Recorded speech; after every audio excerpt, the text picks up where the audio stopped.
All right, welcome to another Q&A Thursday. And what we're going to do is we're going to talk a little bit in this live High Six Mastermind call. Just at the kickoff of the new year 2024, we had a few students on there asking questions about, okay, I couldn't find any comps for my seller at all. And yet they're going to go ahead and submit offers. So we talked a little bit about how do you talk to sellers about comps and how do you educate yourself and them about what's going on in the market relative to comps. So enjoy this clip from a live High Six call. Comps, comparables with sellers. So this was sparked by Jessica saying, I couldn't find a comp anywhere for 250.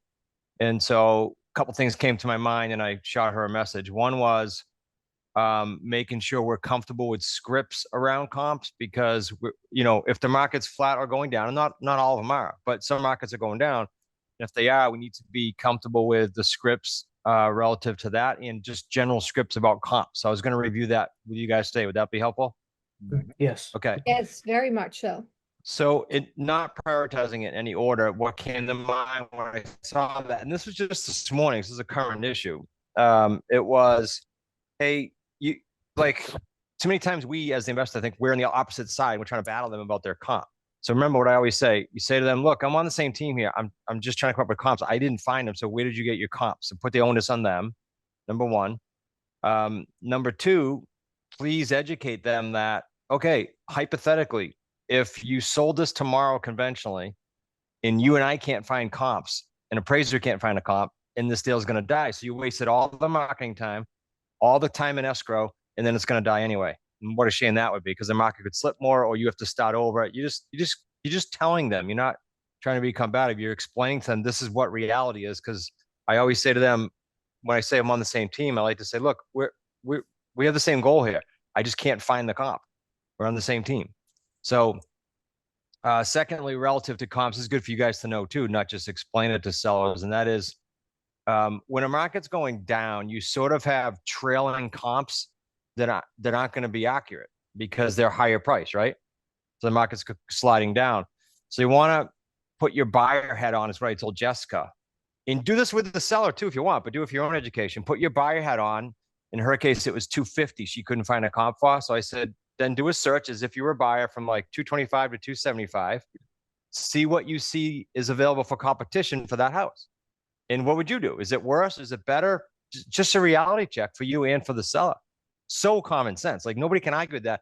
Here you go, Mr. Seller. I found these three. They're like way more square feet, way more bedrooms, and they're all going a little less. So this is why I'm having trouble here. So you just, again, you're working through just reality check with them. Does this make sense, you guys? Yes. Any questions on this comp discussion? Because this is important as the market shifts. I just treat it like you talk.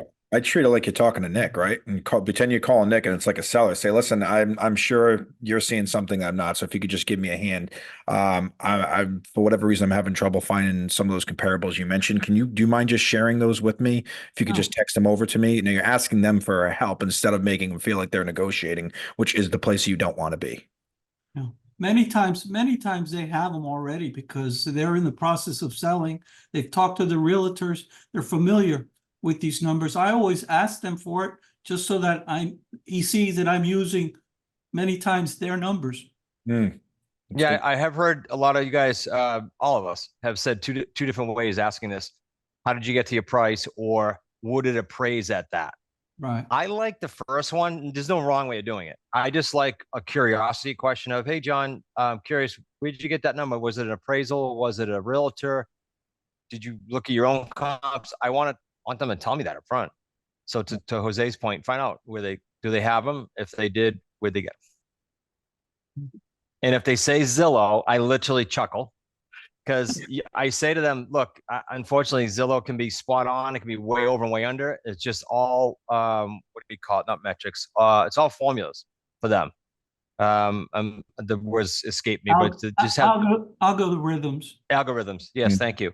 So I mean, I just say that again in conversation, like Steve said, just like you're talking to your family member or Nick or whoever, just make it conversational. Okay.